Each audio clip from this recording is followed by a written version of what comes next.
Well, today is the 29th of March. I was in the neighborhood of where my family is basically buried. I try to come by at least once a year. This is the grave of my great-grandmother, my great-grandfather. I remember my great-grandmother, but I was only about 3 years old when she passed away. And I always try to come up, like I said, once a year and at least clean it up a little bit. I have a long family history of coming to the graveyard to visit dead loved ones. And so this was my great-grandmother. Her sisters are buried somewhere over here. But you can't find the graves anymore because the place is so unkept. I mean, look at this. Look at this grave here. Look at this. This person was buried in 2020. Look at this. Just look at the mess. Or maybe somebody was put down and nobody put a tombstone there yet, but that stone isn't even set. It's sad. Now people are being buried there now, over on that side. If I go this way, nobody takes care of anything anymore here because these people have been long gone. And if you look, I mean, if you walk here, these are all tombstones, set. But some of them you can't even find. If we step back a row, you can't see where they're even at. I mean, I'm walking on people's graves. So, anyway. And we used to come out here usually on Memorial Day or something. This is my grandmother. She was 3 when I passed, 2 when she passed. And there is my uncle. This is for all intents and purposes, this was my father.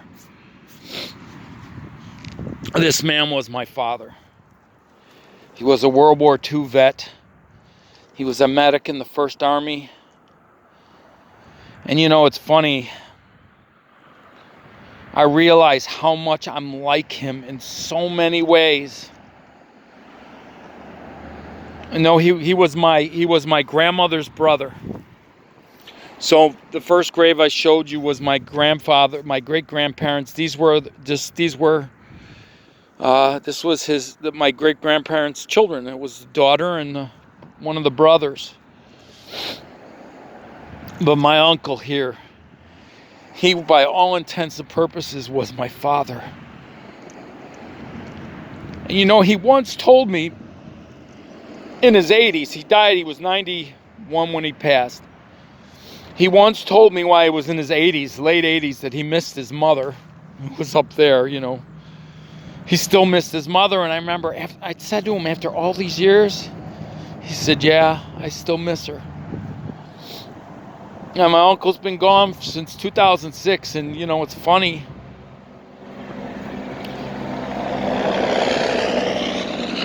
I miss him, and there's times I would love to show him something or tell him about something, and you remind yourself, well, he's gone. Things you would see to remind you of him. Death is a sobering thing. None of us can avoid it. My grandmother took care of me the first 3 years of my life. I have some vague memories of her and some vague memories of my great-grandmother. But I basically kind of stopped to see my uncle because he was a wonderful human being, man. I mean, he was amazing. And for all intents and purposes, I didn't have a father, but he was it. And we spent a lot of time together, more than normal, even for a father and son, because by the time I was born, he was like 53 or 54 years old.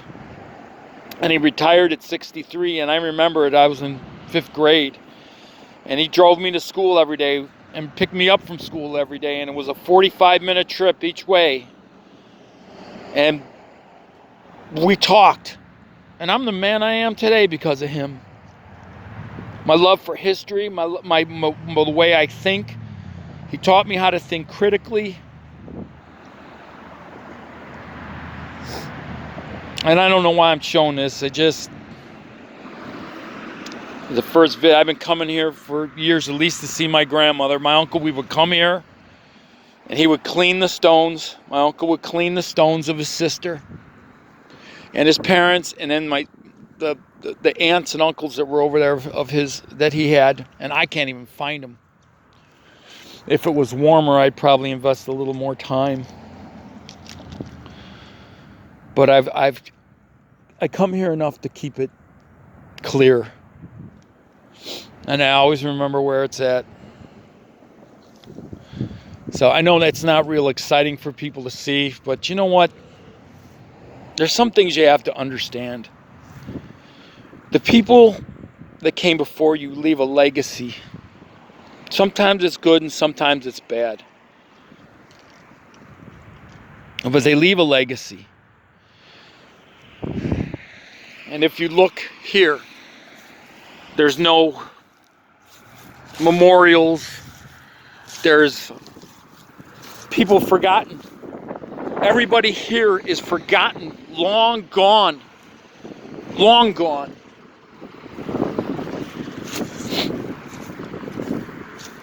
Just long gone. You know, it's just crazy. Look at this, somebody from 2018 next to somebody from 64. This person isn't even in there yet. Well, I guess I wanted to say that love your loved ones while you can. Because I'm going to tell you, once they're gone, particularly if you have fond memories and it was good memories, remember them. Remember them more while they're alive. Don't wait till they're gone and you're making a video like this. But the interesting thing is, see, I don't grieve like those who have no hope. Because I believe in a resurrection. And I believe in the power of the resurrection. So, one more look at my great-grandparents here. And I could tell stories about them. My uncle, I'm the only one in my family at this point where this still has a history of the family. Both of them were immigrants. My great-grandfather came from Germany. And my great-grandmother came from Austria right after part of it was annexed. After the Austrian-Hungarian Empire collapsed after World War I. And both of them came in here right after World War I. Just before. I said before World War I. Because my great-grandfather wanted to escape it. There was always rumors of wars coming, and he wanted to get out of there because he already did his time in service to the Kaiser. So I'm a Weigel and a Wagner. And that's what I identify as. A Weigel and a Wagner. And that's my lineage.